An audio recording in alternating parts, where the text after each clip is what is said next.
नमस्कार दोस्तों, एक बार फिर से मैं लोकेन अध्ययन लोक्स में आप सभी का बहुत बहुत स्वागत करता हूं।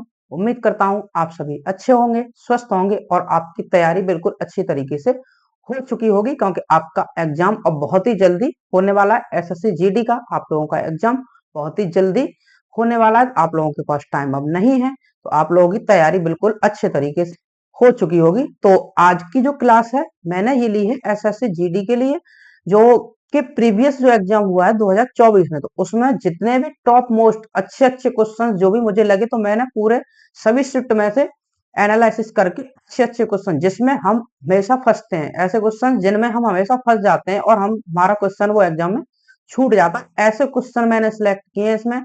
तो इन क्वेश्चनों को सॉल्व करने की बेहतरीन ट्रिक मैं आप लोगों को बताने वाला हूँ। उससे रिलेटेड कंसेप्ट है वो भी साथ में बता दूंगा। तो ऐसा क्वेश्चन अगर आज एग्जाम में आता है तो आप इस क्वेश्चन को बिल्कुल भी छोड़कर नहीं आएंगे और इस क्वेश्चन को, इस टाइप के क्वेश्चन को बिल्कुल अच्छे तरीके से सॉल्व कर पाएंगे। तो इसमें देख सकते हैं आप, ये जो क्वेश्चन है कांस्टेबल जीडी आर्म फोर्सेस, ये आपका एग्जाम हुआ है जीडी का 2024 में। उसके top 30 question, top 30 most important सवाल मैंने मैथ के सिलेक्ट किए हैं, तो वो मैं आप लोगों को इस क्लास में सॉल्व कराऊंगा। आप क्लास को अंत तक जरूर देखें, ये आप लोगों को गारंटी है। इस क्लास में आप लोगों को कुछ न कुछ नया जरूर सीखने को मिलेगा। तो आप क्लास को अंत तक देखें और आपको क्लास करने के बाद बिल्कुल एकदम मजा आने वाला है। आप क्वेश्चनों को अच्छे से सॉल्व कर पाएंगे। ठीक है दोस्तों, तो क्वेश्चनों की ओर बढ़ते हैं। चलिए दोस्तों, इस क्वेश्चन को अब करते हैं हम सॉल्व। तो जैसा कि प्रश्न में दिया गया है, शुरुआत में 120 मुर्गियां थी, 120 hen थी, तो मान लेता हूं इन प्रत्येक पर x रुपए का खर्चा होता है और बाद में उसमें 140 मुर्गियां और आ जाती हैं, तो बाद में आप बोलेंगे कितनी हो जाएंगी, 260। 260 मुर्गियां और प्रत्येक का अब यहाँ पर खर्च हो जाता है x माइनस 3। तो अगर इसका टोटल खर्च निकाला जाए तो 120x आएगा, इसका x से मल्टीप्लाई कर लेंगे आप, और इधर टोटल खर्च निकाला जाएगा तो 260x, और ये 3 से मल्टीप्लाई करेंगे आप तो ये हो जाएगा 780। 26 दिए 78 होता है 780। लेकिन वो बोलता है जो बाद वाला खर्च है वो हुआ है तो पहले वाले खर्च से वो 4050 रुपए ज्यादा है, तो 4050 आप यहाँ पर ऐड करेंगे, 4050 बराबर इसको रख देंगे। इसको सॉल्व करेंगे, एक्स का मान निकालेंगे, हमें हमारा आंसर मिल जाएगा।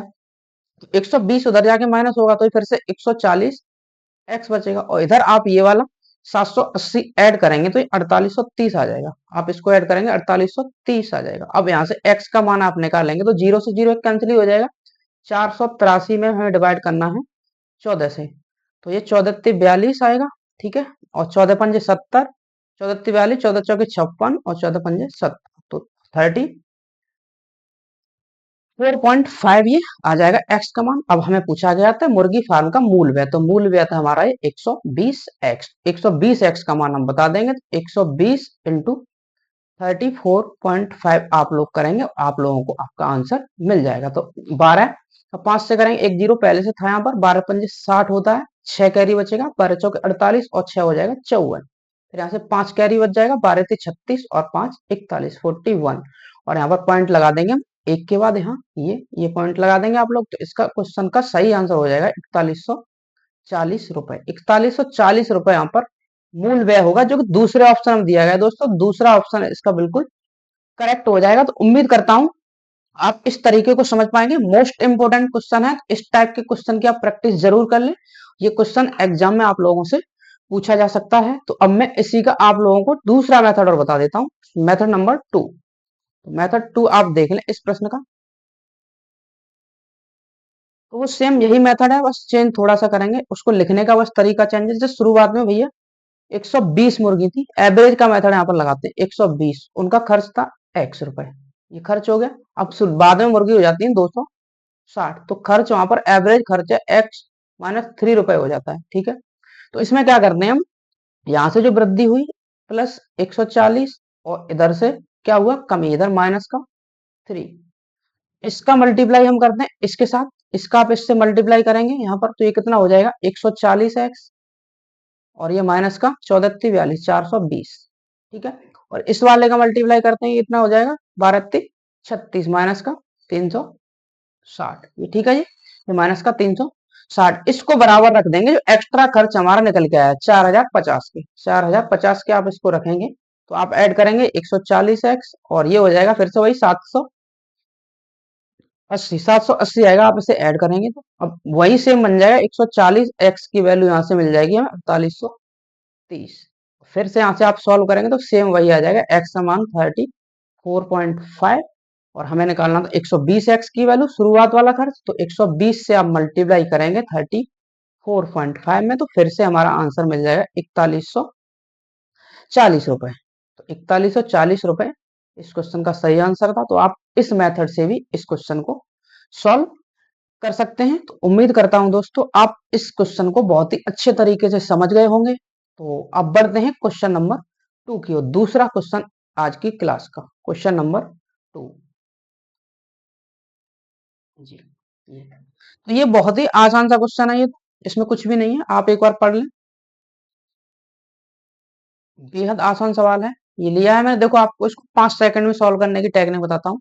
एक निश्चित धनराशि 10% की वार्षिक दर से 7 वर्ष और 8 वर्ष के लिए साधारण ब्याज का अंतर 57 रुपए है, वह धनराशि कितनी है? बहुत ही आसान सा सवाल है, कुछ भी नहीं है, देखेंगे आप यहाँ से 10% जैसे 7 वर्ष का आप ब्याज निकालेंगे कितना आ जाएगा? 70% आएगा, ये 70% हो जाएगा, और इधर से 8 का निकालेंगे 80% हो जाएगा। इन दोनों का डिफरेंस कितना है? 10%।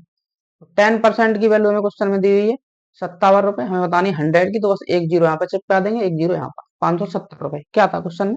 बहुत ही आसान, तो इसका ऑप्शन नंबर 4 बिल्कुल सही हो जाएगा। इस प्रश्न को आप समझ गए होंगे, बहुत ही आसान था। तो कुछ प्रश्न एक दो आसान भी मिलेंगे, बस मैंने इसलिए लिए हैं कि आपको उसका बेस्ट मेथड सॉल्व करने का बता सकूं, बिल्कुल सेकंडों में आप सॉल्व कर पाए। इसमें क्या ही था, मौखिक कर सकते थे, 10 का 7 से मल्टीप्लाई 70, और इधर ऐसे भी कर सकते थे, यहाँ पर वर्ष में कितने का अंतर? एक का, तो 10 इंटू एक 10, 10% की वैल्यू 57 थी, 100 की बतानी थी, तो बस एक जीरो आ जाएगा। अब बढ़ते हैं क्वेश्चन नंबर अगले पर। 9000 रुपए की धनराशि 2 वर्ष के लिए 32% की वार्षिक दर से चक्रवृद्धि ब्याज वार्षिक रूप से संयोजित कितना होगा? ठीक है, तो जब भी 2 साल की बात होती है हम क्या करते हैं, इसका इफेक्टिव कंपाउंड रेट हम निकाल देते हैं 32, और 32 आप इसको ऐड करेंगे, 32 प्लस 32 वही परसेंटेज का वैट, प्लस 32 का स्क्वायर अपॉन 100, इसे आप करेंगे तो ये कितना आ जाएगा? ये 64 हो जाएगा। 32 का स्क्वायर 1024 होता है, तो 1024 में 100 से आप डिवाइड करेंगे तो ये कितना हो जाएगा? 10.24। तो 10.24 आप इसमें ऐड कर देंगे तो इसकी इफेक्टिव रेट निकल के आ जाएगी 74.24%। तो हमें बस 9000 का 74.24% बता देना और हमें आंसर मिल जाएगा। ठीक है जी, तो अब मैं यही डायरेक्ट सॉल्व करता हूँ जी। तो 9000 का निकालना है 74.24%। परसेंटेज हटाएंगे आप तो देखो ये 100 आएगा नीचे, तो दो जीरो ये वाले खत्म हो जाएंगे। तो 9 से गुणा करना है। अब देखो 9 चौके 36, तो इसमें पूरा गुणा करने की भी आप लोगों को जरूरत नहीं है। आपने देखा 9 चौके 36, ये 9 का 4 का मल्टीप्लाई आप करेंगे यहाँ से ये वाला 6 लास्ट में आना, तो 6 हमारा एक ही ऑप्शन में दिया गया है, किसी भी ऑप्शन में लास्ट यूनिट डिजिट 6 नहीं है, तो इसको गुना करने की भी जरूरत नहीं है दोस्तों। इसका ऑप्शन 2 बिल्कुल सही हो जाएगा। आप मल्टीप्लाई करके देखेंगे तो बिल्कुल यही आएगा। तो आप लोगों को ऐसी टेक्निक्स भी हमें एग्जाम में अपनानी पड़ेंगी, आप बिल्कुल तरीके से करेंगे तो फिर आप अपना टाइम वेस्ट कर रहे हैं। तो ऐसे दिमाग में भी आप लोगों को आना चाहिए कि लास्ट में दिख रहा है एक ही में 6 आ रहा है, तो हम क्यों आगे क्यों गुना करेंगे उसका, बस हमें टिक करना है, ऑप्शन ही तो टिक करना है, कोई सॉल्यूशन हमारा चेक थोड़ा ही कर रहा है। तो दूसरा ऑप्शन बिल्कुल करेक्ट हो जाएगा। अब बढ़ते हैं अगले सवाल पे। अगला क्वेश्चन, निम्नलिखित में से कौन सी संख्या 4, 7 और 23 से विभाज्य है? तो ये क्वेश्चन भी देखो आप लोग अगर करेंगे तो आप एलसीएम लेंगे, तमाम पता नहीं क्या क्या करते रहेंगे, और इस क्वेश्चन में कुछ भी नहीं है, बस 2 सेकंड का सवाल है, 2 सेकंड का। तो इसमें हमें दिखा, मुझे एक दिख गया, इसमें भैया चार, चार तो आ ही रहा है इसमें, तो सभी संख्या 4 से डिविजिबल होंगी, तो 4 से मैं ही चेक कर लेता हूँ पहले। तो पहली वाली 4 से कटेगी, लास्ट के दो देखते हैं, बिल्कुल नहीं कटेगी, 4 से पहला नहीं हो सकता, दूसरा ये भी 4 से नहीं कटेगी, तीसरा 4 से कट जाएगा, ठीक है, चौथा 4 से नहीं कटेगा, तो क्या था, लो 4 से कटने वाली एक ही संख्या है इस क्वेश्चन में, तो तीसरा ऑप्शन में भी करेक्ट हो जाएगा। कितना आपको 2 सेकंड लगेंगे बस सॉल्व करने में, ठीक है। तो ऐसी टेक्निक भी आप लोगों को लगानी पड़ेगी, तभी आप अपना टाइम बचा पाएंगे और सभी क्वेश्चन बिल्कुल अच्छे तरीके से सॉल्व कर पाएंगे। तो तीसरा ऑप्शन इसका बिल्कुल सही हो जाएगा। तो इसी के साथ अब बढ़ते हैं अगले सवाल की ओर, ठीक है। अगला सवाल आपकी स्क्रीन पर तो देख सकते हैं, एक वस्तु को 4550 रुपए में बेचने पर अजयदा उसी वस्तु को 3290 रुपए में बेचने पर हुई हानि का 5 गुना 20% का लाभ अर्जित करने के लिए वस्तु का विक्रय मूल्य कितना हुआ? तो देखो आप लोगों को इसकी बेहतरीन तरीका बताता हूँ सॉल्व करने का।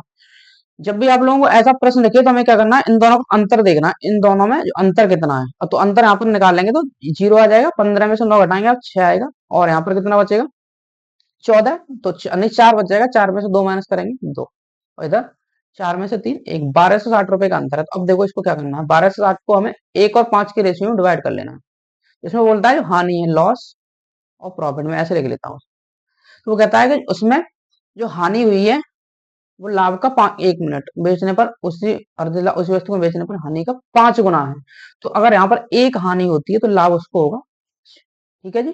तो बस इसको आपको 1 और 5 के अनुपात में बांट देना है। तो 5 और 1 कितना हो जाएगा, 6। 6 से आप इसको डिवाइड करेंगे, 6 दूनी 12, 6 एकम 6। तो 1 की वैल्यू वहां से कितनी आ जाएगी, 1 की वैल्यू आ जाएगी 2, 1, 0, 210। अब 210 तो यहाँ पर उसको 210 का तो लॉस हो जाएगा था, ठीक है। और 4550 में बेचने पर उसको लाभ होगा, तो 3290 में बेचने पर उसको 210 की हानि हुई है। और इधर मल्टीप्लाई 21 पंजे 105, 1050 का उसको होगा लाभ। कब, जब वो वस्तु को बेचेगा 4550 में। अब सीपी निकालने के लिए हम क्या करते हैं, या तो अब 4550 में से 1050 माइनस कर दो, या फिर 3290 में से 210 माइनस कर दो, हमें दोनों से हमारा सीपी मिल जाएगा, ठीक है। तो देखो जैसे यहाँ पर ये था ये वाला, तो मैं इसमें 210 ऐड कर दे रहा हूँ, तो इस वस्तु का जो सीपी है, सीपी कितना मिल जाएगा,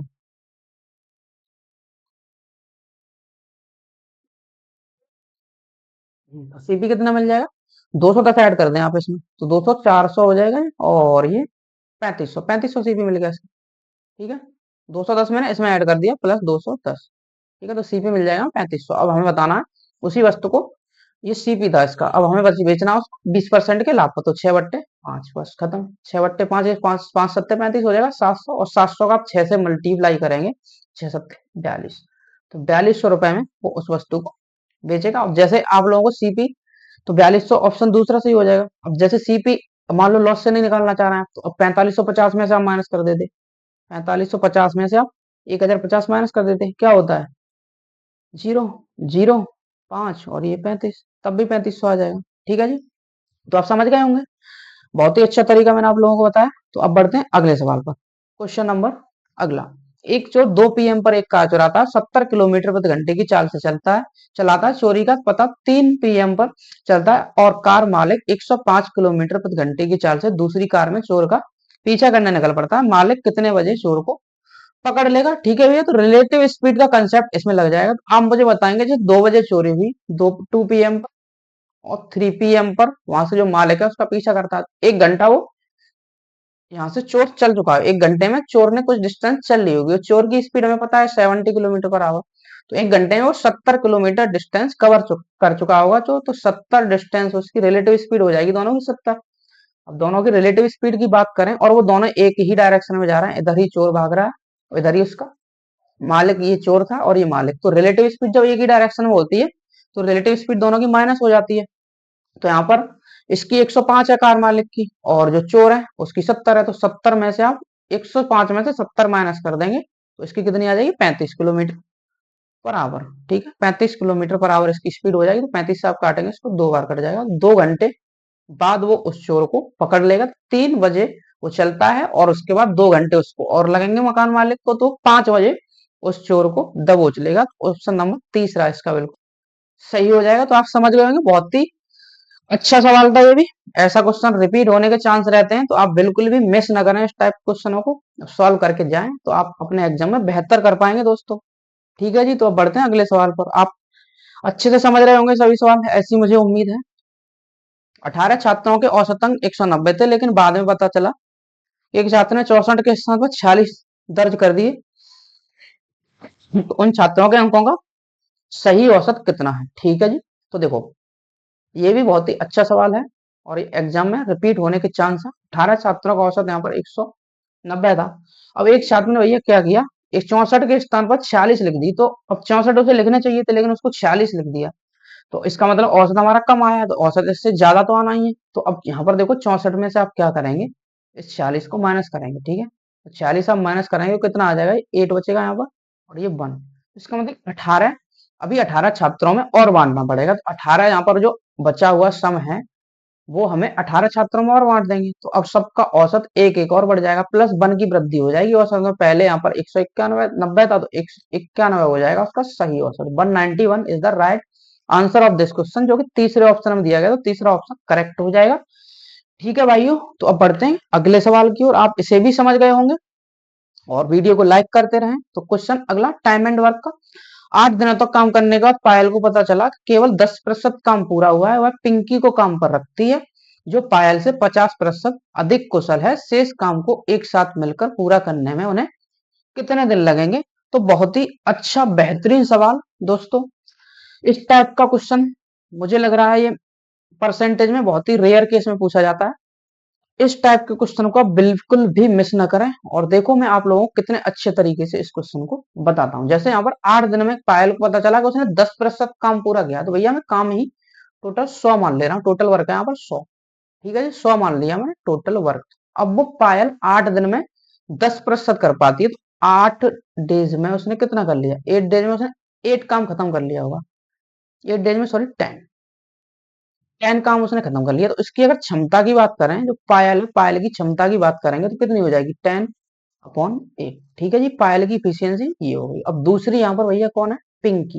ये पायल थी, पी ए लिख दे रहा हूँ, पिंकी को पी आई लिख दे रहा हूँ। ठीक है जी, तो पिंकी की आप निकालेंगे, बोल रहा है इससे वो 50% अधिक कुशल है, तो इसका 50% अधिक कुशल करने के लिए 3/2 हो जाएगी, बस इसकी 1.5 गुना। तो आप इसको सॉल्व करेंगे तो इसकी क्षमता कितनी निकल आएगी? 30/16।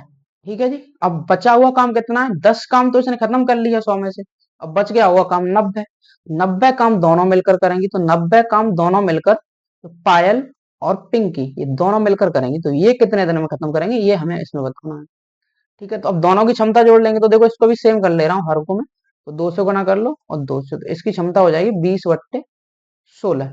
तो दोनों की ये एफिशिएंसी आप ऐड करेंगे, 30 और 20 50/16 आएगी। ठीक है, और 16 चला जाएगा ऊपर, 0 से 0 कैंसिल हो जाएगा, 16 नम्मा होता है 144। अब 144/5 और डिवाइड करने की कोई जरूरत है नहीं, वैसे आपको जैसे पॉइंट में आएगा, पॉइंट एक ही ऑप्शन में पहले में देख लो, कोई दूसरे ऑप्शन में पॉइंट दिया ही नहीं है। अगर आपकी संतुष्टि के लिए मैं कर भी देता हूँ, 5 दूनी 10 हो जाएगा, फिर यहाँ से कितना बच जाएगा? 4 5 अट्ठे 40 और 5 अट्ठे 40, 28.8 डेज में वो बाकी काम को खत्म कर लेंगे। तो ठीक है दोस्तों, इस तरीके से आप इस क्वेश्चन को सॉल्व करें। उम्मीद करता हूँ आप इस क्वेश्चन को समझ पाए हो। अब बढ़ते हैं अगले सवाल के, क्वेश्चन नंबर क्लास का अगला सीरीज का प्रश्न। तो इसका मैं बहुत ही बेस्ट तरीका आप लोगों को बताता हूँ। आज के बाद इस क्वेश्चन को आप सिर्फ 3 से 4 सेकंड में सॉल्व कर पाएंगे, मैक्सिमम 10 सेकंड से ज्यादा इस क्वेश्चन को सॉल्व करने में नहीं लेंगे। तो हम देखते हैं, जब भी हमें सीरीज में इन दोनों का डिफरेंस ऊपर, जैसे 3 और 1, इन दोनों का डिफरेंस कितना है? 2 ऊपर दिया गया है, यानी नीचे हर का जो डिफरेंस है वो अगर ऊपर हमें दिया जाता है तो उसको हम डायरेक्ट सॉल्व कर सकते हैं। इसका जो आंसर हमेशा होता है मेरे भाई, वो होता है 1 अपॉन, यहाँ पर लास्ट टर्म कितना है? 1 अपॉन फर्स्ट टर्म कितना है? यहाँ पर first term minus 1 upon last. बस इतना आप लोगों को इस क्वेश्चन में करना है, और इसका भी बेसिक जो है मैं बता दूंगा। सॉल्व आप लोगों को ऐसे ही करना है एग्जाम में। तो 1 अपॉन फर्स्ट टर्म इसका कितना है? 1 माइनस लास्ट टर्म कितना है? 47। तो बस ये आप खत्म करेंगे और आंसर आप लोगों को मिल जाएगा। तो 47 में से एक आप माइनस कर देंगे, तो 46/47 इस क्वेश्चन का सही आंसर हो जाएगा, जो कि दिया गया है ऑप्शन नंबर डी, चौथे में। तो चौथा ऑप्शन इसका बिल्कुल करेक्ट हो जाएगा। तो अब आप लोगों को, तो ये आप समझ गए होंगे, ये इसका आंसर हो जाएगा। अब देखो मैं इसका तरीका ऐसा हमने क्यों किया, जैसे कि मैं इस संख्या को मैं क्या लिख सकता हूँ इसको, तो आप बोलेंगे मैं अगर इसको ऐसे लिख दूं, 1/1 माइनस 1/3, आप इसे सॉल्व करके देखेंगे तो आप लोगों को सेम वही मिलेगा। प्लस इसको मैं सेम लिखूंगा 1/3 माइनस 1/5। ठीक है, ऐसे ही आगे ये टर्म रिपीट होते जाएंगे, प्लस डॉट डॉट यहाँ पर आ जाएगा 1/45 और माइनस 1/47। ठीक है जी, अब आप देख रहे हैं यहाँ पर ये वाला टर्म इससे कटेगा, पिछला वाला टर्म अगले टर्म से 1/5 इससे अगले टर्म से कटेगा, ऐसे ही यहाँ पर ये वाला जो टर्म है इससे पिछले टर्म से कटा हुआ, तो यहाँ पर ये फर्स्ट टर्म बचता है और ये लास्ट टर्म बचता है। बस इन दोनों को हम सॉल्व करते हैं और आंसर हमें मिल जाता है। इसलिए आप लोगों को ध्यान रखना है, जब भी हमें नीचे हर का डिफरेंस ऊपर दिया गया हो तो डायरेक्ट हमें ध्यान रखना है 1 upon first term minus 1 upon last term. अगर डिफरेंस यहाँ पर नहीं दिया होता, मान लो यहाँ पर होता 1/1 into 3 और 1/3 into 5, तो अब क्या करते फिर हम इसमें से 1/2 बाहर कॉमन ले लेते और 2 यहाँ पर, तो हम इसको इस तरीके से भी सॉल्व कर लेते, फिर इसका आंसर हो जाता 1/2 से यहाँ पर हो जाता गुणा, तो 47 दूनी 94 इस प्रश्न में आंसर इसका आ जाता अपॉन में। ठीक है जी, तो आप इसे समझ गए होंगे। अब बढ़ते हैं मेरे भाई अगले सवाल की ओर। ये भी सीआई का प्रश्न, कोई मूलधन चक्रवृद्धि ब्याज की दर पर उधार दिया जाता है वह धनराशि 3 वर्ष के अंत में 13,310 रुपए और 4 वर्ष के अंत में 14,641 रुपए है। तो मूलधन कितना है? तो यह बहुत ही आसान सा सवाल है। देखो यहाँ पर पी थी कोई धनराशि, ठीक है। अब वो 4 वर्ष में, 3 वर्ष में, 3 ईयर में वो बढ़कर हो जाती है 13,310 रुपए। और वो कहता है वही धनराशि 4 ईयर में, 4 साल में हो जाती है भैया 14,641 रुपए, ठीक है जी। तो अब यहाँ से यहाँ तक का आप देखेंगे 1 साल का अंतर है इन दोनों में, यहाँ पर 1 ईयर का डिफरेंस है।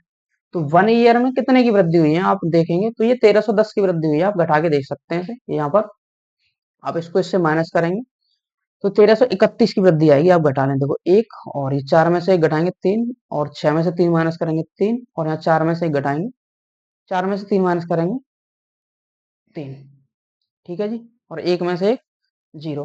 तो 1331 रुपए की वृद्धि हो गई। तो यहाँ से हमें क्या पता चला, 13,310 पर हमें 1310 का ब्याज मिल रहा है 1 साल में।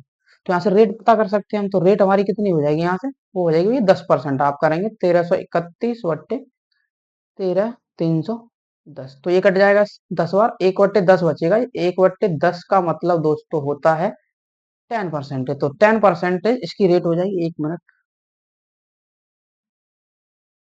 10% आप देख सकते हैं। तो इसकी रेट हो जाएगी भैया 10%। अब क्वेश्चन में कुछ भी नहीं बचा है, तो हमें इसकी धनराशि बतानी है। अब यहाँ पर भैया देखो, यहाँ बात है 3 साल की। तो कोई भी धनराशि जब 3 साल की बात होती है तो उसका हम क्यूब करते हैं, 2 साल की बात होती है तो क्यूब उसका स्क्वायर करते हैं। तो यहाँ पर 10 से 11, पहले साल में जो धनराशि है 10 से 11 होगी, ऊपर वाला ऐड हो जाता है 10 से 11, ठीक है।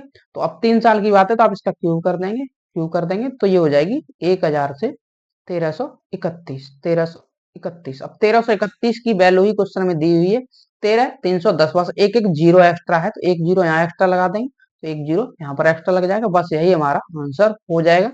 तो 10,000 रुपए उसका शुरुआत का मूलधन रहा होगा। तो उम्मीद करता हूँ दोस्तों आप इस क्वेश्चन को बहुत अच्छे से समझ पाए होंगे, बहुत ही मोस्ट इंपोर्टेंट सवाल।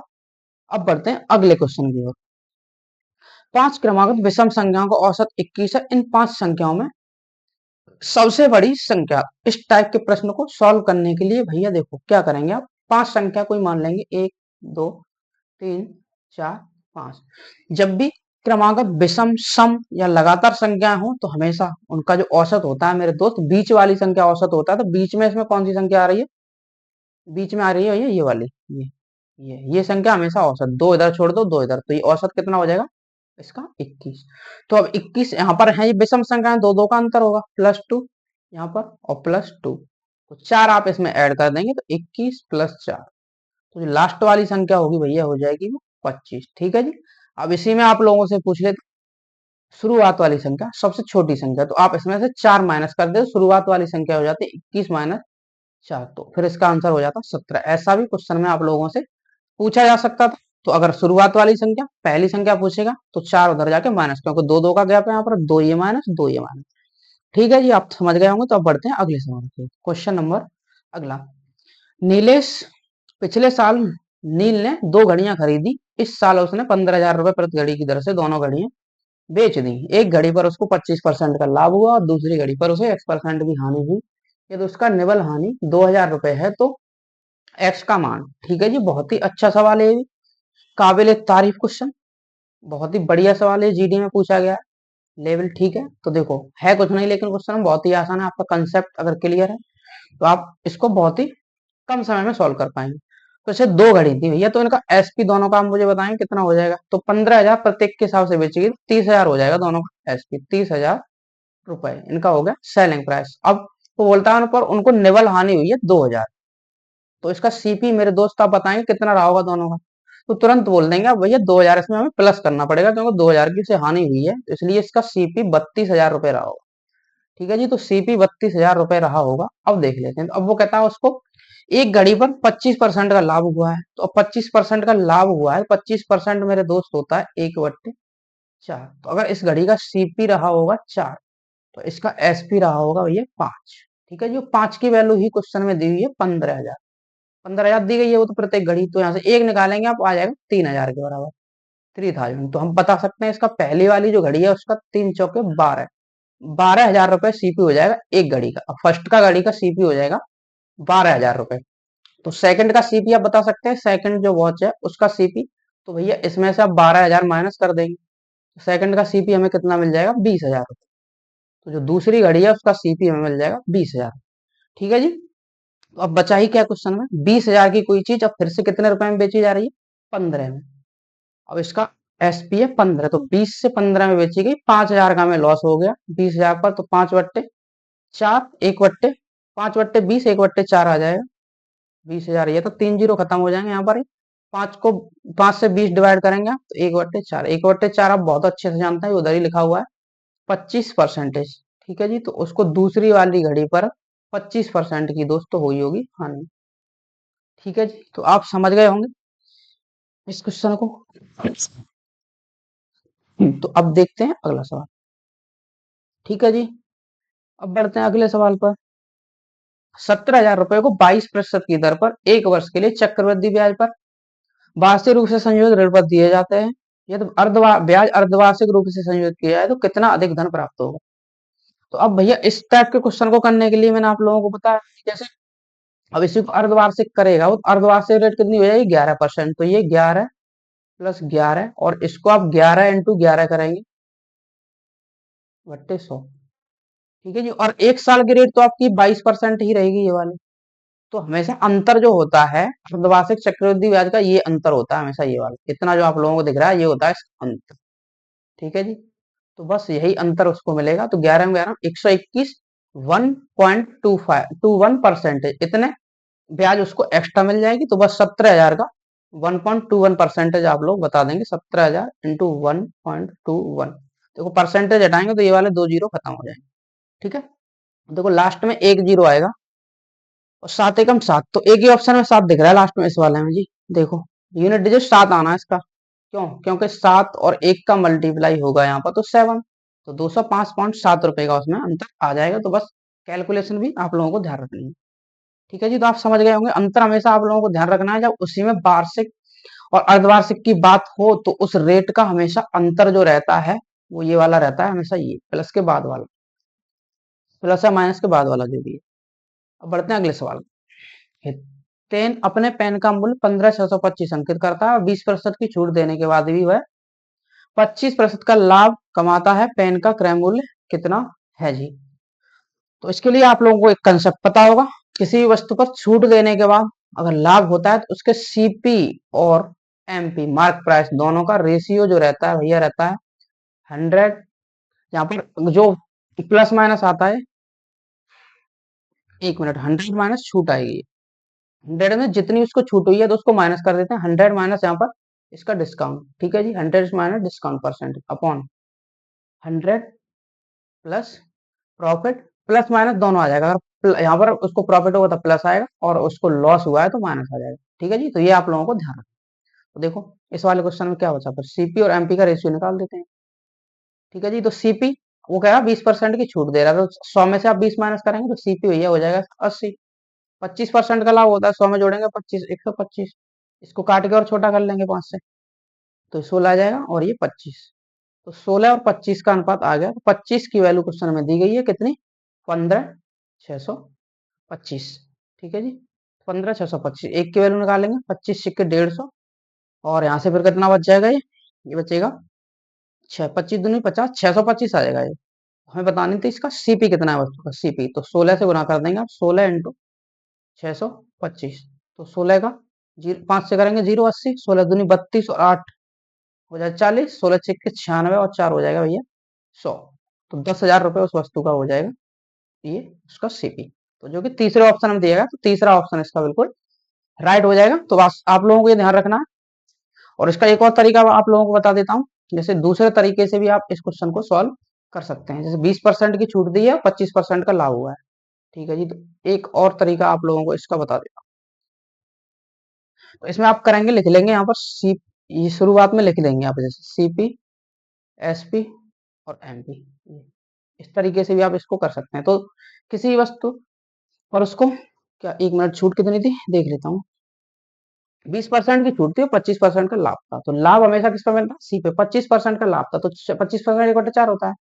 ₹4 की कोई भी चीज वो 5 में बेच देगा। ठीक है जी, ऐसे लिखेंगे। और 20% की छूट थी, 20% होता है 1/5, तो ₹5 की कोई भी चीज उसको 4 में बेचनी पड़ेगी। ठीक है जी, छूट हमेशा एमपी पर निकाली जाती है, मार्क प्राइस। बीच वाले को आप लोगों को पता ही है, सेम करते हैं, तो इस 4 को आप यहाँ लिख देंगे और इस 5 को इधर, इन सब का आपस में मल्टीप्लाई कर देते हैं, तो ये कितना आ जाएगा रेशियो इनका? 16, और ये 20 और ये 25। ठीक है जी, तो उसमें एमआरपी इसका दिया गया था ये वाला 15,625। सेम फिर से वही प्रश्न बन गया। अब यहाँ से एक की वैल्यू निकालेंगे, 625 आएगी, और 16 की वैल्यू निकालनी थी, 16 से गुणा कर देंगे 625 में, 16 इंटू 625, तब भी इसका आंसर आ जाएगा 10,000 रुपए।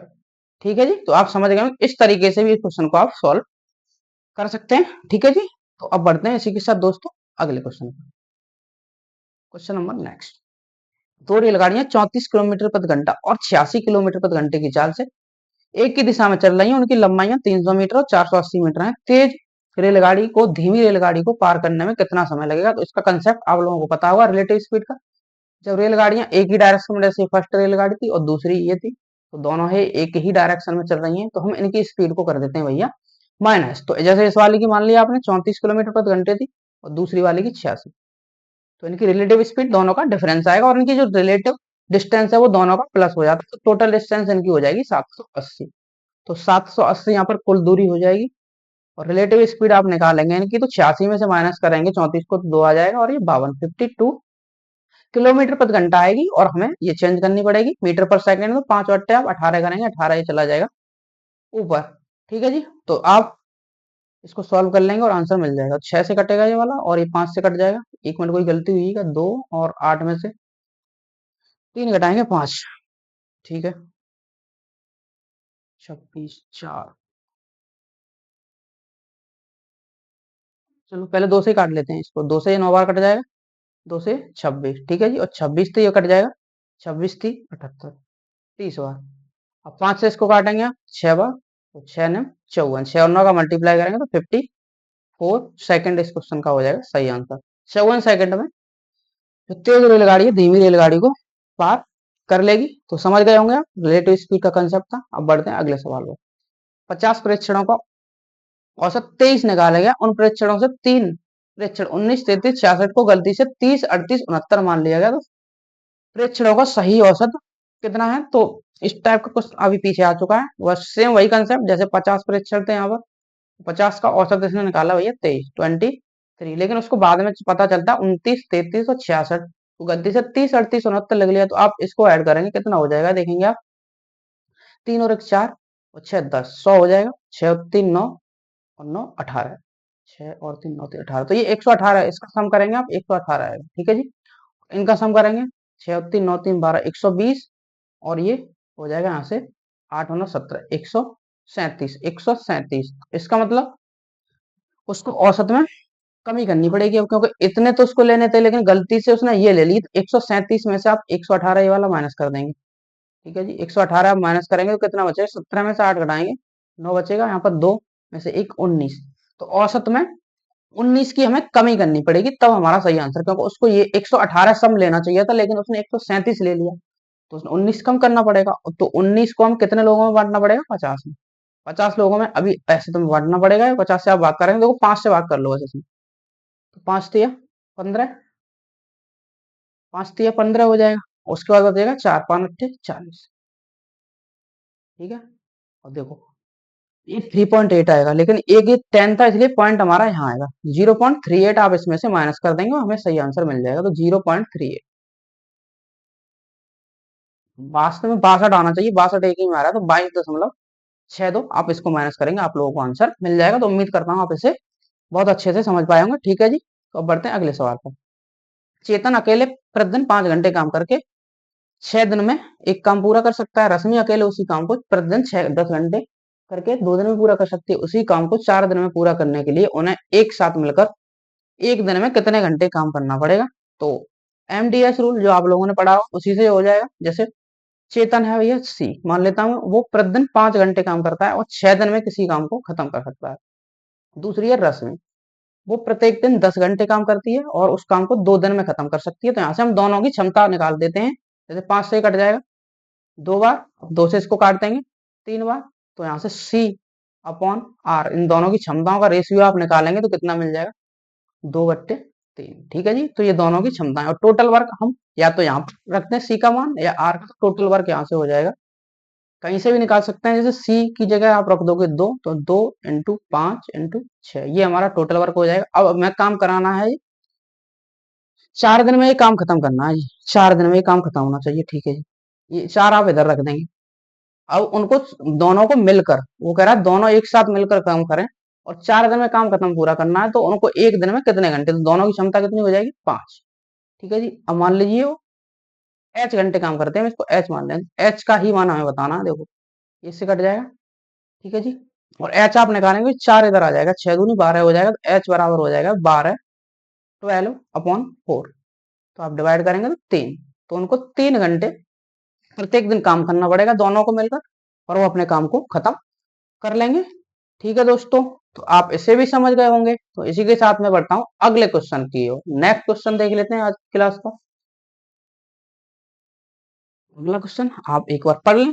किसी धनराशि पर 7 वर्षों के लिए 10% वार्षिक दर से साधारण ब्याज 21,630 रुपए, उसी धनराशि पर 2 वर्षों के लिए 20% की दर से चक्रवृद्धि ब्याज कितना होगा। तो पहले धनराशि हमें पता करनी पड़ेगी। धनराशि आप लोग कैसे निकालेंगे, 7 वर्षों में 10% की दर से उसको इतना ब्याज मिल जाता है, इसका मतलब 70% की वैल्यू हमें क्वेश्चन में दी गई है 21,630।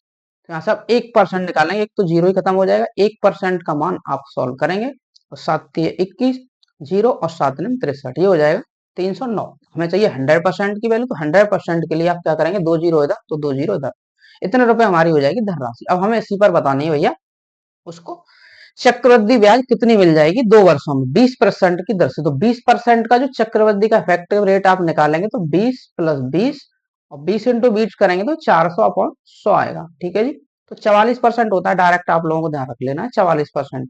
तो बस इसका हमें 44% निकाल देना और हमें हमारा आंसर मिल जाएगा। तो 44/100 करेंगे, 2 जीरो खत्म हो जाएंगे, तो 4 और 9 का मल्टीप्लाई करेंगे, 4×9 = 36, तो 4×9 = 36 का मतलब 6 एक ही ऑप्शन में है, चौथा ऑप्शन इसका बिल्कुल करेक्ट हो जाएगा। भैया ये वाली टेक्निक आप जरूर अपनाएं, यूनिट डिजिट का कंसेप्ट, जिससे कि आप लोगों का टाइम बच पाएगा। तो आप इसको भी समझे होंगे, बस हमें धनराशि पता कर लेनी है, उसके बाद हमें उसका इफेक्टिव रेट, और इसका दूसरा तरीका भी आप लोग लगा सकते हैं। जैसे मान लीजिए आप ऐसे नहीं करना चाहते हैं, ठीक है जी, तो जैसे मैं दूसरा तरीका बताता हूँ आप लोगों को। जैसे वही ट्री मेथड, बहुत सारे मेथड है, ट्री मेथड से आप इसको करना चाहते हैं, ये तो 30,900 रुपए। तो पहले साल की बात करेंगे इस पर ब्याज, और दूसरे साल की बात। ठीक है जी, तो पहले साल आप ब्याज निकालेंगे, इसका कितना आ जाएगा फर्स्ट ईयर, तो इसका 20% निकालना है, तो 2 जीरो तो खत्म ही हो जाएंगे इससे, और 20 का मल्टीप्लाई करें, एक तो जीरो आएगा और 2 ने 18, ये हो जाएगा 2×3=6, और दूसरे साल से हमें ये मिलेगा 6180, ये हो जाएगा। अब इस पर फिर से मिल जाएगा ये 20%, इसका 20% फिर निकालेंगे आप, इसका 20%, दो दो जीरो हो जाएंगे, ये दोनों खत्म हो जाएंगे, 2×8=16, और 2×1=2, 2×1=3, और 2×6=12। अब आप इनको ऐड कर लें, देख सकते हैं 6100 हो जाएगा, 6100 और 6100 हो जाएगा 6000, 12,200 और 160 हो जाएगा। ठीक है, तो आप इस सबको ऐड करेंगे, सेम आ जाएगा, जोड़ सकते हैं, 6 इसमें भी लास्ट में दिख रहा है, तो ये 13,596 रुपए इस क्वेश्चन का सही आंसर हो जाएगा। तो इस तरीके से आप ट्री मेथड से भी इसको सॉल्व कर सकते हैं। ठीक है दोस्तों, तो अब इसी के साथ मैं बढ़ता हूँ अगले सवाल की ओर। एक परीक्षा में संदीप उत्तीर्ण अंकों से 55% कम अंक मिले, उसे 223.2 अंक मिले, तो उत्तीर्ण प्रतिशत 62% है, तो परीक्षा में अधिकतम अंक कितने हैं? ठीक है भाई, इसको 62% मतलब उत्तीर्ण अंक मिलने चाहिए थे, लेकिन उसको मिले कितने हैं, उसको उससे 55% कम मिले हैं। 55% का मतलब उसको 45% मिले होंगे, तो 45/100 इतने अंक उसको मिले हैं, जो कि दिए हैं 223.2 के। तो आप इसे सॉल्व करेंगे, देखो 5 से काटो, ये 9 हो जाएगा, 5 से 20, 9 से देखो ये कट जाएगा पूरा, 9 से 9 दूने 18 होता है, 4 बचेगा यहाँ से, 9×4=36 और 9×8=72, ये आ जाएगा। और यहाँ से और सॉल्व करेंगे आप, यहाँ से इसको देखो 62 से मुझे लग रहा है कटना चाहिए, 6 दूने 4, हाँ 4 बार कटेगा इससे, देखो पूरा इससे कट जाएगा, फिर से 4 बार, 4 दूनी 0.8 आ जाएगा, 16, 4 दूनी नहीं, 1 मिनट, 0.4 टाइम जी। तो अब यहाँ से देखो 100% की वैल्यू निकालनी है बस हमें, तो वही उसके टोटल मार्क्स हो जाएंगे। तो 1% तो यहाँ से मिल ही गया हमें, 4 दूनी 8, 8 मिल गया। यहाँ से इसको मल्टीप्लाई करेंगे 20 से, 20 का 4 से 100% बताना था, तो 100% कितना होगा, 2 जीरो और आ जाएंगे एक्स्ट्रा और, तो 800 उसमें मैक्सिमम रहा होगा उसमें, देखता हूँ 800 जो कि चौथे ऑप्शन में दिया गया है। ठीक है भाई, तो आप समझ गए होंगे। तो इसी के साथ बढ़ते हैं अगले सवाल पर।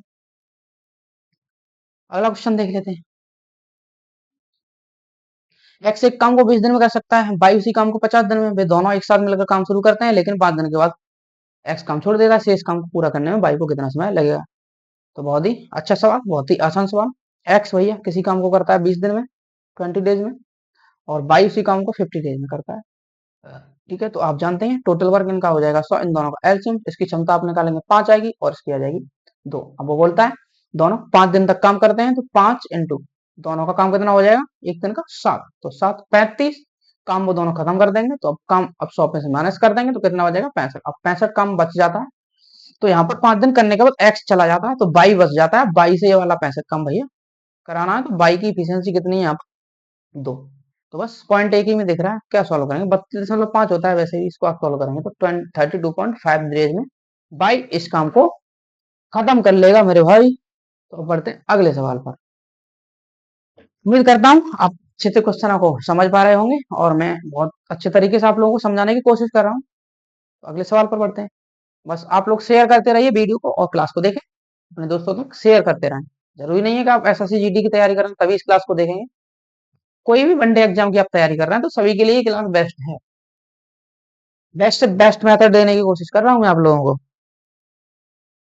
अगला सवाल, 17 क्रमागत विषम संख्याएं है, तो प्रथम 11 संख्याओं का औसत x है, तो अंतिम 6 संख्याओं का औसत, तो भैया इसका सॉल्यूशन आप गूगल करके भी देख सकते हैं। इस क्वेश्चन का सॉल्यूशन आप लोगों को कितना बड़ा दिखाएगा, और मैं आप लोगों को देखेंगे आप इसका कितना आसान तरीका बताऊंगा, बेहद आसान तरीका। बहुत ही इंपॉर्टेंट सवाल है ये भी, बेहद इंपॉर्टेंट क्वेश्चन। ठीक है जी, तो देखो यहाँ पर ये है क्वेश्चन में 17 क्रमागत विषम संख्या है, उसमें से पहली 11 संख्याओं का औसत भाई उसने दे दिया x, तो पूछ रहा है अंतिम जो 6 संख्याएं होंगी उनका औसत कितना होगा। तो मैं पहले देखो यहाँ पर 17 संख्या आप लोगों को बनाता हूँ, पूरा कंसेप्ट मैं आप लोगों को इसको समझाऊंगा। देखो जैसे मैं 17 संख्या इस एरो से मान ले रहा हूँ, 1 2 3 4 5 6 7 8 9 10 11 12 13 14 15 16 और 17, मान लिया भैया ये 17 संख्याएं थी।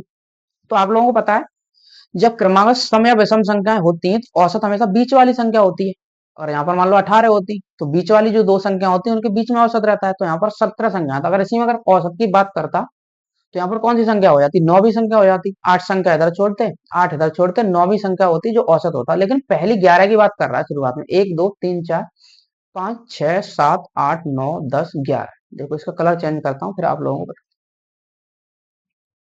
तो देखो 11 कहाँ तक हो जाएंगे, 6 इधर से छोड़ दे रहा है बस, 3 और 3 6, तो 11 संख्याएं दोस्तों यहाँ तक हो गई। मैं ये ऐसे कर दे रहा हूँ, 11 संख्या यहाँ तक। अब इसमें से आप मुझे बताएंगे औसत कौन सी संख्या रही होगी, तो आप बिल्कुल बता देंगे भैया इधर से 5 संख्या इधर से छोड़ो और 5 इधर से छोड़ो। ठीक है, तो छठी संख्या होगी वो औसत हो जाएगी। तो छठी संख्या दोस्तों ये है, ये 6वीं संख्या है, ये औसत इसने दिया है x। ठीक है जी, तो इसमें बीच वाली संख्या उसका औसत x हो जाएगा। अब इधर जो बाकी 6 संख्या बची इसका औसत आप मुझे बताएंगे, तो देखो 2 इधर छोड़ो और 2 इधर छोड़ दो, तो तीसरी और चौथी संख्या जो होगी वो औसत होगी, इन दोनों के बीच में औसत होगा। तो औसत भैया यहाँ रहा हुआ है, इन दोनों के बीच में ही। ठीक है जी, तो देखो अब यहाँ से आप लोगों को पता है जब सम या विषम की सीरीज होती है तो वहां पर हमेशा एक गैप 2 के बराबर होता है, एक गैप में 2 का अंतर। तो यहाँ से आप गैप देखेंगे कितने, 1 2 3 4 5 6 7 8, 8 गैप तो यहाँ तक हुए, और एक गैप 2 का है, 8 इंटू 2 16, तो ये हो जाएगा। और यहाँ से यहाँ तक ये दोनों का गैप का बीच का आधा, मतलब 2 का आधा, एक एक और ऐड कर देंगे आप इसमें, तो ये वाला फिर कितना हो जाएगा। तो ये वाला जो औसत इन संख्याओं का होगा मेरे दोस्त x थी और प्लस 16 और एक 17, तो x प्लस 17 बाद वाली जो 6 संख्याएं हैं उनका औसत होगा x प्लस 17। तो दोस्तों कैसा लगा आप लोगों को ये मेथड, जरूर कमेंट में मुझे बताएं। बहुत ही बेस्ट मेथड है इस क्वेश्चन को, इस टाइप के क्वेश्चनों को सॉल्व करने का।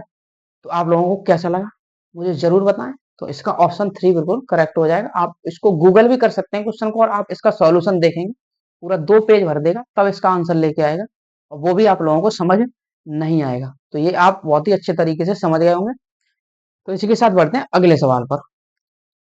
ए बी से 3 गुना तेज है, बी सी से 2 गुना तेज है। यदि कोई यात्रा सी द्वारा 66 मिनट में तय की जाती है तो ए का ए द्वारा लिया गया समय क्या है? तो इसके पीछे का कंसेप्ट आप लोगों को पता ही होगा, जो डिस्टेंस, जो मतलब टी बराबर का, सॉरी मैं क्या बोल रहा हूँ, स्पीड, स्पीड बराबर क्या होता है? तो आप लोग जानते हैं स्पीड बराबर होती है भैया डिस्टेंस अपॉन टाइम। ये आप लोगों को पता है, बहुत ही अच्छे से पता होगा ये वाला फॉर्मूला।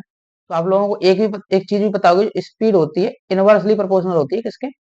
टाइम के। ये भी पता होगा, बस यही कंसेप्ट इसमें लगाएंगे और देखो क्वेश्चन को उड़ा देंगे। तो ए बी और सी, तो इनको जो काम करने की स्पीड दी हुई है, देखो ए बी से दुगुना 3 गुना तेज है, ए बी से 3 गुना तेज है और बी सी से 2 गुना। तो भैया मैं सी को मान लेता हूँ, इसकी स्पीड 1 और इसकी 2। अब जो ए है बी से 3 गुना तेज है तो इसकी 6 हो जाएगी। ठीक है जी, तो इनकी स्पीड का रेशियो ये है। तो टाइम इनको कितना लगेगा, आप इसका रेसिप्रोकल ही तो कर देंगे, तो इसको 1/6, इनका टाइम का रेशियो 1/6 आएगा, इसका 1/2 और 1/1। ठीक है जी। तो आप इसमें देखो 6 से गुणा कर देंगे, तो 6 से गुणा करेंगे तो कितना आ जाएगा, ये 1 आएगा और ये 3 और ये आ जाएगा 6 बस।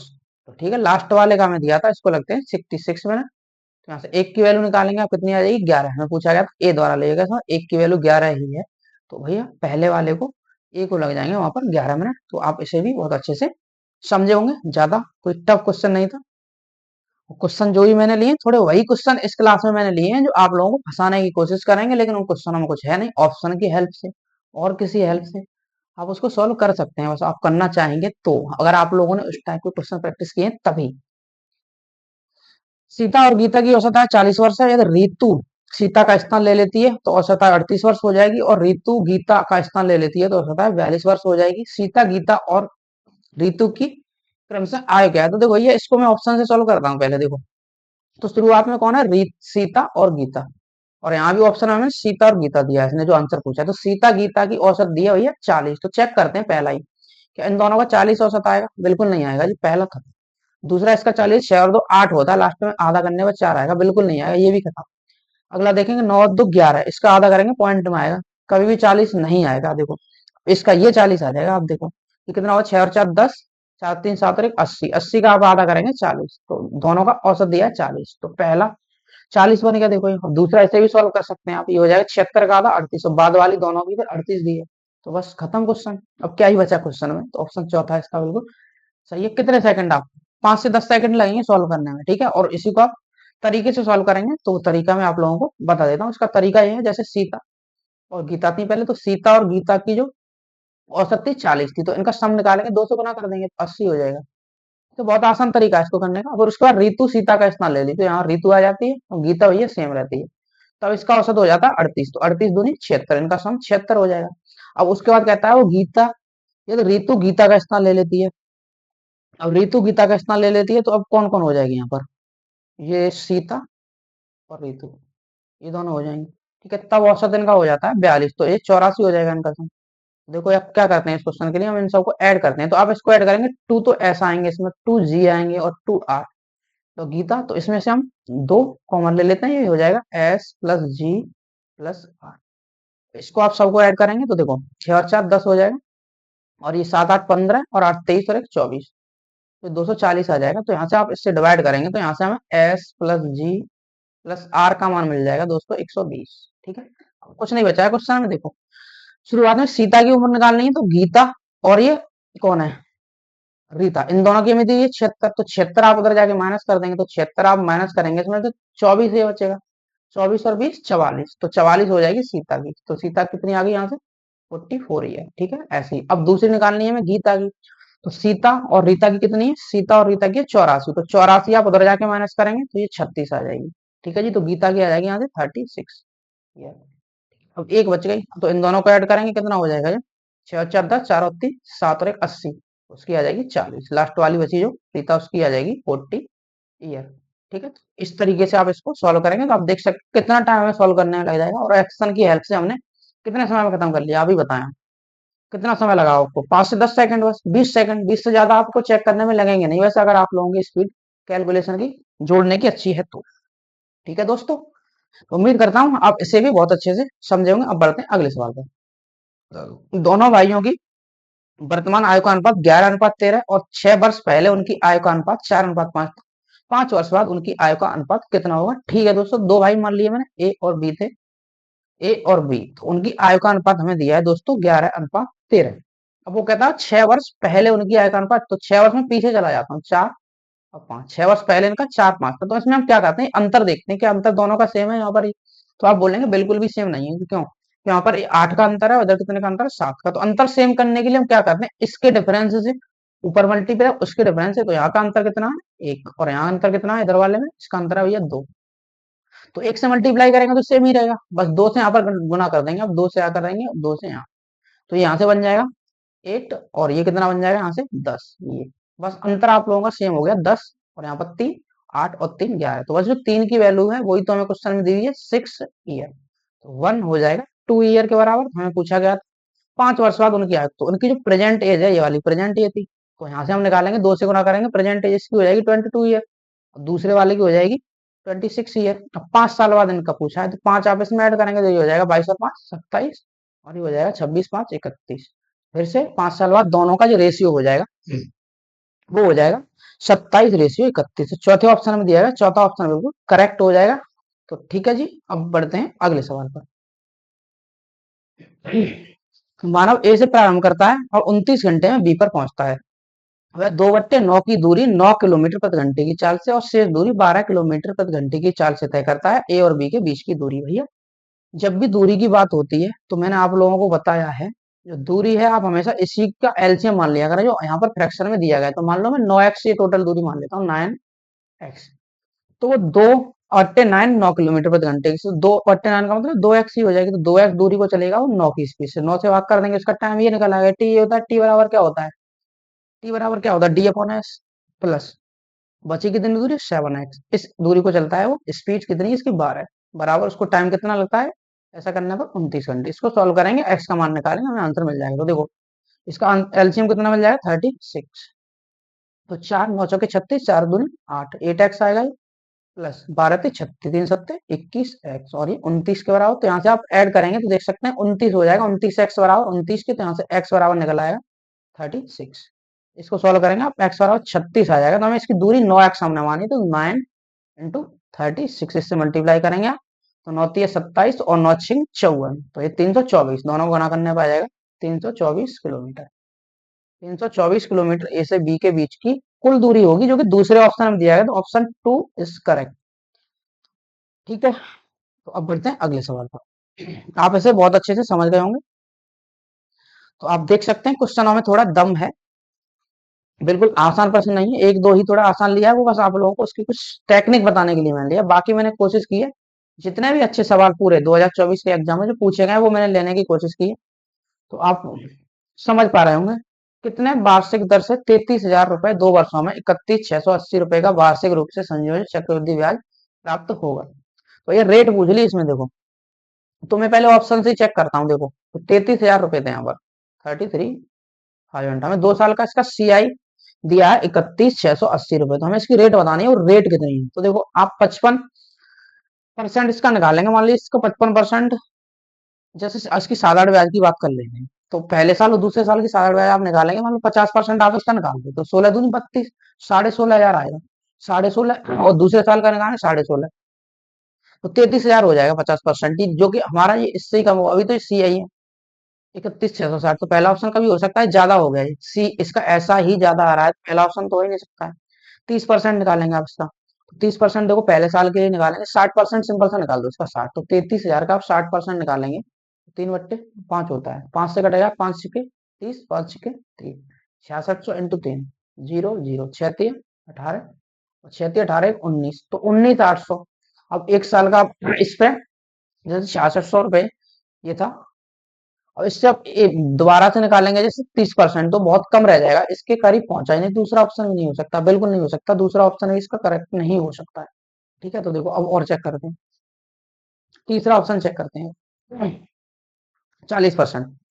देखो 40% आप निकालेंगे इसका 2/5, 2/5, तो 2 5 से काट देंगे, 5 सिक्के 30, ये 5 से काटेंगे, 5 सिक्के 30 और 5 सिक्के 30, 6600 आएगा, और 2 से आप गुणा करेंगे तो 0 0 2 सिंह 12, 2 13 20, अब इसका डबल करेंगे आप तो कितना हो जाएगा, ये 13 दूनी 26 26,400 हो जाएगा। ठीक है जी, तो देखो अब इसका हम फिर से 40% निकाल देंगे। 26,400 तो ये हो गया। ठीक है, ये हो गया ऐसा ही दोनों साल। अब इसका दोबारा से आप 40% और निकाल दें। 40%, तो 40, दो जीरो तो खत्म ही हो जाएंगे। देखो एक जीरो आएगा, 4 दूनी 8 और 4 तिया 12, 4 एकम 4 और एक 5। अब सबको ऐड करना, तो 26 5 31 और ये आ गया बिल्कुल हमारा 31,680।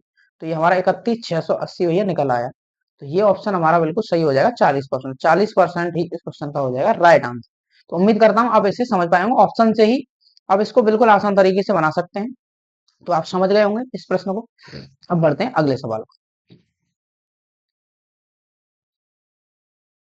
8,000 रुपए की धनराशि पहले और दूसरे वर्ष की चक्रवृद्धि ब्याज 800 और 880 रुपए हैं। तो वार्षिक कितना आसान सवाल है, 80 रुपए ब्याज मिलेगा 800 पर। तो 1/10 आ जाएगा, 10% इसका आंसर हो जाएगा। 10% इज द राइट आंसर। ठीक है, कैसे? जैसे पी थी कोई धनराशि दी, पहले साल का उसका ब्याज, दूसरे साल का जो ब्याज है, सीआई उसने दिया है, ये दिया 800 और ये दिया 880। तो इसको मैं ऐसे लिख दूं, 800 प्लस 80। तब भी तो 880, तो इसका मतलब हमें 800 रुपए पर 80 ब्याज ही तो मिल गया होगा दूसरे साल में। 80/800 आप लोग करेंगे तो ये दो जीरो, एक जीरो खत्म हो जाएगा और 1/10, 100, 1/10 आएगा। तो 1/10 का मतलब होता है दोस्तों 10%। 10% हो जाएगी इसकी रेट। ठीक है जी, तो ऐसे प्रश्न भी एग्जाम में पूछे जाते हैं। अब बढ़ते हैं अगले सवाल की ओर। अगला क्वेश्चन जी, एक मिश्रण में अम्ल और पानी का अनुपात दिया है 5:3। यदि इसमें 12 लीटर पानी मिला दिया जाए तो अम्ल और पानी का अनुपात 5:6 हो जाएगा। इस मिश्रण में अम्ल की मात्रा कितनी है? जी, मिक्सचर का क्वेश्चन है। मिक्सचर वाला क्वेश्चन बहुत ही आसान है। जैसे एसिड है और ये वाटर, तो इसको टाइप के क्वेश्चन आप लोगों ने सॉल्व किए हैं। बस जो नहीं मिलाया था उसको सेम करते हैं। तो ये 5 और 3 दिया है। दूसरा जो अनुपात उसका बन जाता है 12 लीटर पानी मिलाने के बाद उसका रेशियो हो जाता है 5:6। तो ये वाटर उसने ऐड किया है और ये जो एसिड है वो तो देखो यहाँ पर सेम है। अगर सेम नहीं होता है तो हम इसे सेम करते हैं। तो यहाँ पर देखो कितना ऐड हुआ है, 3। 3 की वैल्यू क्वेश्चन में दी हुई है 12 लीटर, तो 1 की वैल्यू निकालेंगे, अब आ जाएगी 4। ठीक है जी, तो हमें पूछा गया था इस मिश्रण में अम्ल की मात्रा। अम्ल की मात्रा पूछिए तो अम्ल की मात्रा कितनी है, 5। 5 से आप गुणा कर देंगे, 4 से, 5 × 4, तो 20 लीटर उसमें एसिड की मात्रा होगी, जो कि दूसरे ऑप्शन में दिया गया। तो ऑप्शन 2 इसका बिल्कुल सही हो जाएगा। तो उम्मीद करता हूँ दोस्तों आप समझे होंगे इसे। अब बढ़ते हैं अगले सवाल पर। साधारण ब्याज पर एक निश्चित राशि 2 वर्ष में 900 और 4 वर्षों में 1,080 हो जाती है। तो वार्षिक ब्याज दर कितनी है? ठीक है भाई, 2 वर्ष में हो जाती है, 2 ईयर में भैया वो 900 रुपए इतनी। जी ठीक है। अब 4 वर्ष में हो जाती है वही धनराशि 1,080 रुपए। तो देखो आप इनका अंतर निकालते हैं। बस यहाँ पर 2 साल, यहाँ पर 2 ईयर का अंतर है, तो 2 साल में ये कितनी वृद्धि हुई है वो निकालते हैं। 2 साल में यहाँ पर वृद्धि हुई है 180 रुपए की। 180 की, तो अब एक साल में बताएं कितने की होगी, 1 ईयर में हो जाएगी 90 रुपए की। ठीक है जी, तो अब देखो पहले साल में, पहले 2 साल में इसमें 90 की वृद्धि होने के बाद 900 बनी है। तो उसका जो पी कितना रहा होगा, तो पी आप बोल देंगे 900 में से आप 180 माइनस कर देंगे बस, तो ये हमारा पी मिल जाएगा। तो ये मिलेगा 720, 720 रुपए। अब 720 रुपए पर हमें कितनी ब्याज मिली एक साल में, 90। तो ये हमारी रेट हो जाएगी। हमें आ रही तो पूछी गई है इसमें, 1/8 आएगा। इसको सॉल्व करेंगे आप, तो 1/8, 1/8 का मतलब 12.5% होता है, 12.5%। तो 12.5% इस क्वेश्चन का सही आंसर होगा। तो बेहतरीन टेक्निक के साथ मैंने आप लोगों को इस क्वेश्चन को बताया। तो ऑप्शन 2 इसका बिल्कुल करेक्ट हो जाएगा मेरे भाई। अब बढ़ते हैं अगले सवाल पर, जो कि मुझे लगता है आज की क्लास का है लास्ट अंतिम सवाल, और बहुत ही इंपॉर्टेंट सवाल है ये भी। ये है भैया, हम P/Q फॉर्म में लेंगे, रेशनल फॉर्म में। तो इस नंबर को कैसे लिख पाएंगे? तो देखो 2 सेकंड का सवाल, कुछ भी नहीं है। जैसे जब भी हमें दिखता है कोई नंबर दिया है बार, इसे बार ब्रैकेट बोलते हैं। तो उसको हटाने के बाद अगर हमें फ्रैक्शन में लिखा जाए तो ये, इसको हमें परमेय संख्या में लिखने पर ये कैसा दिखेगा, तो वो हमें बताना है। तो इसके लिए आप लोगों को क्या ध्यान रखना है, यहाँ पर जो टोटल नंबर है वो लिखेंगे। जैसे पॉइंट के बाद जितना भी नंबर है, 427, ठीक है। उसमें से जितने नंबर पर बार नहीं है उसको आप कर देंगे माइनस। तो यहाँ पर 4 पर बार नहीं, 4 कर देंगे माइनस। ठीक है, ये अपॉन में पता है क्या आएगा, जितने पर बार है उतने आएंगे 9। दो 9, 2 पर बार है, यहाँ पर 2 9 आ जाएंगे। जितने पर विदाउट बार वाला नंबर है उतने आ जाएंगे 0। यहाँ पर एक आ जाएगा 0। अब इसको सॉल्व करेंगे तो ये 423 बचेगा। 423 बट्टे 990। तो इसका ऑप्शन कौन सा सही हो जाएगा? Option number 423/990। तो उम्मीद करता हूँ दोस्तों आप इस प्रश्न को समझ पाए होंगे। जैसे एक दो एग्जांपल इसी का मैं और ले लेता हूँ। जैसे मान लीजिए आपका नंबर होता है 0.54, इसका बार, अब इसको बताना था आपको। ठीक है, तो इसको आप क्या करेंगे, जैसे यहाँ पर तो विदाउट बार है नहीं, तो कुछ नहीं लिखना। जब विदाउट बार नहीं है तो नंबर से बार हटा दोगे और जितने पर बार है उतने ही 9 आ जाएंगे नीचे, ये तो इसका ये हो जाएगा। तो इसको आप छोटा करके अगर किसी कट साथ 3 से तो काट सकते हैं, 3 से कट जाएगा। ठीक है जी, तो आप समझ गए होंगे। बस ध्यान रखना है यहाँ पर। अब मैं लिख देता हूँ, उसका तरीका है, आप लोग ध्यान रख लेना। पी अपॉन क्यू फॉर्म में इसको लिखने के लिए हम क्या करते हैं, यहाँ पर लिखेंगे, यहाँ नंबर है कितना, नंबर लिखेंगे माइनस, विदाउट बार नंबर, विदाउट बार ये लिखेंगे अपॉन, यहाँ पर लिखेंगे जितने पर बार है उतने 9 लिख देंगे। अब ये कैसे लिखूंगा, जितने पर बार है उतने 9 लिखेंगे, ध्यान रख सकते हैं। हिंदी में लिख देता हूँ, चलो, जितने पर बार उतने 9, बाकी 0। बस ये करना है आप लोगों को, तो ये ध्यान रख सकते हैं आप इसके लिए। ठीक है, बस डायरेक्ट ट्रिक इसकी। तो उम्मीद करता हूँ आपको क्लास अच्छी लगी होगी और क्वेश्चन भी पसंद आए होंगे, क्योंकि ये क्वेश्चन आप लोगों के हैं, बेस्ट से बेस्ट क्वेश्चन है और बेस्ट से बेस्ट टेक्निक सॉल्व करने की मैंने आप लोगों को बताई। कैलकुलेशन पर भी ध्यान दिया मैंने आप लोगों की, कैलकुलेशन किस टाइप से आपको हैंडल करनी है एग्जाम में। तो यही मेथड, आप तरीके अगर अपने एग्जाम में अपनाते हैं तो आप अपने पेपर बहुत अच्छे से, अपना एग्जाम बहुत अच्छे से कर पाएंगे और आप सिलेक्शन जरूर लेंगे। ऐसी मैं उम्मीद करता हूँ, ऐसी उस भगवान से प्रार्थना करता हूँ कि आप इस बार जरूर सिलेक्ट हैं और अपने माँ बाप का नाम रोशन करें, आपका वर्दी का सपना पूरा हो। तो ठीक है दोस्तों, आज के लिए इतना ही और मिलते हैं अगली क्लास में। तब तक के लिए बाय बाय, टेक केयर, अपना ध्यान रखें, खुश रहें। जय हिंद, वंदे मातरम।